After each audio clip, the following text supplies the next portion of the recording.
Okay, so welcome to part 2 of this video on epilepsy and the gabapentinoids. So the word I was looking for at the end of the previous video was there is what is known as a motor homunculus on this area of primary motor cortex here.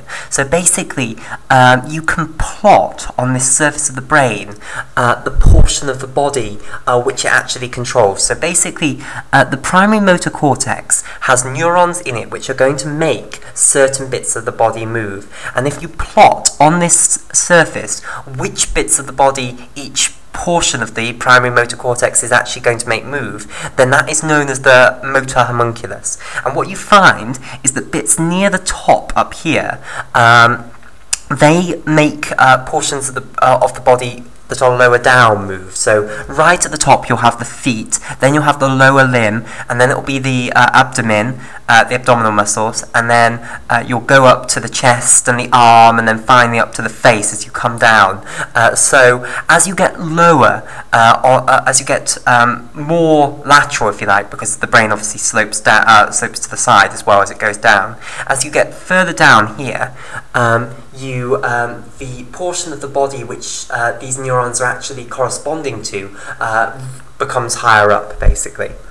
And that's known as the motor homunculus.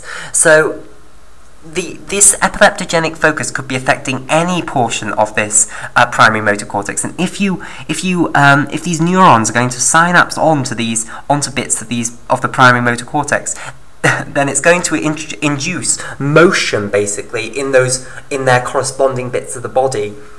So, for instance, if this epileptogenic focus is projecting onto this upper bit of the primary motor cortex, then it's going to induce movement in the foot and the lower limb.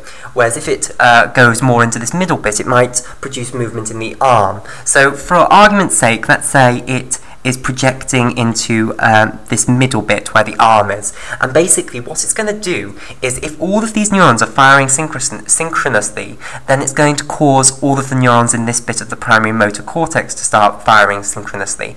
So it's going to activate all of these it's going to activate these pyramidal neurons in that portion of the primary motor cortex.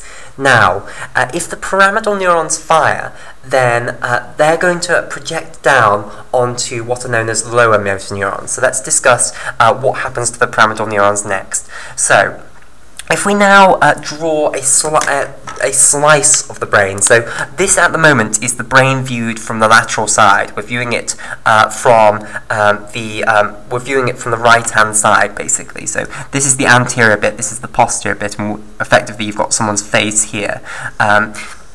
What we're now going to imagine doing is viewing it in the coronal plane rather than from the side. So what I'm going to do is basically take a cut through here. So you can imagine taking a plane like this, and we're going to instead look at the brain in the coronal plane. Okay, so if we do that, the brain starts to look something like this. Okay, and you get something like that.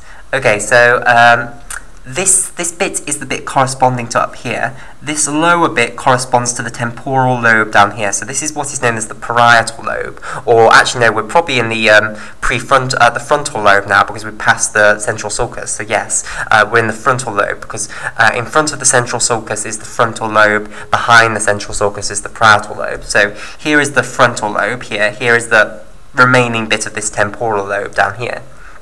You have a horizontal. You have this a fissure right in the middle between the two hemispheres, and then it goes downwards like this, and obviously it's symmetrical bilaterally. Okay, so something that looks like that. Okay, right. So if we have the primary motor cortex corresponding to the movement of the upper limb up here, so where these neurons from the epileptogenic focus are projecting is up here. Okay, so you have some pyramidal neurons in this cerebral cortex here, which are being stimulated by the neurons from the epileptogenic focus. They send their axons down in what is known as the internal capsule. So they go down like this. And this portion here of white matter, there's a big lump of white matter here, and that's known as the internal capsule, basically. So these axons descend down, and then they become part of what is known as the crus cerebri. So they all join into sort of like a great big bundle, and then sitting here is the midbrain, basically, the midbrain. So here's the midbrain structure. So the midbrain is part of the brainstem. It's at the top of the brainstem. So if we just revise the structures of the brainstem, which are about here with respect to the cerebral cortex. So underneath the midbrain is the pons, and then lower down you have the medulla as well, and then finally the spinal cord is down here. So this is kind of it's an okay picture of where the brainstem is relative to the cerebral hemispheres. So basically, the axons from this piece of cerebral cortex up here, this piece of the primary motor cortex, which is going to control the upper limb movement, those project down in what is known as the internal capsule, and then they go into this crus cerebri, which is basically this bit that forms the front of the midbrain. Okay, so they go down into crus cerebri. So this bit is known as crus cerebri, that bit there. Okay, so crus cerebri, and then this bundle continues on through the midbrain. So it continues on downwards. There's a great big bundle of axons through the midbrain, and then through the pons.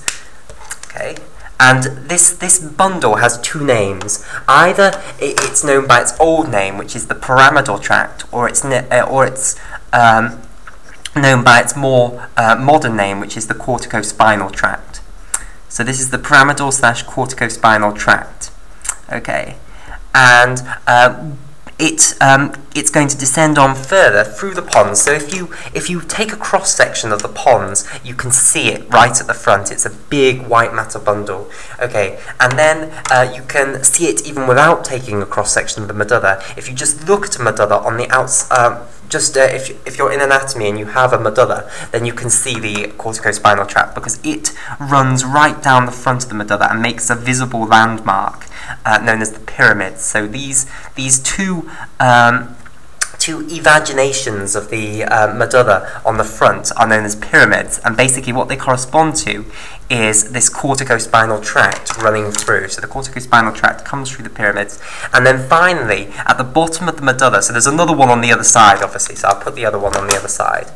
Here's the other one. So this is the right corticospinal tract, and here's the left corticospinal tract going through the left medulla.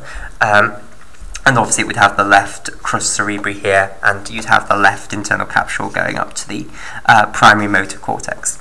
Okay, so that's the path that these axons take to descend, and then at the level of the lower medulla, what happens is that you have the major motor decussation, where these axons basically cross to the other side, because this side of the brain, the left side of the brain, is actually going to control the movement on the right side of the body, and this side of the brain, the right side of the brain, is going to control movement on the left side of the body. So the axons coming from this left side of the brain need to cross to the right side at some point, so that they can get to the right side of the body and control the muscles at the right side of the body. Okay, what happens here basically is that the two cross, so they cross. This is the major motor decussation. Now, not all of the fibers cross. 90% of them cross, but not all of them cross.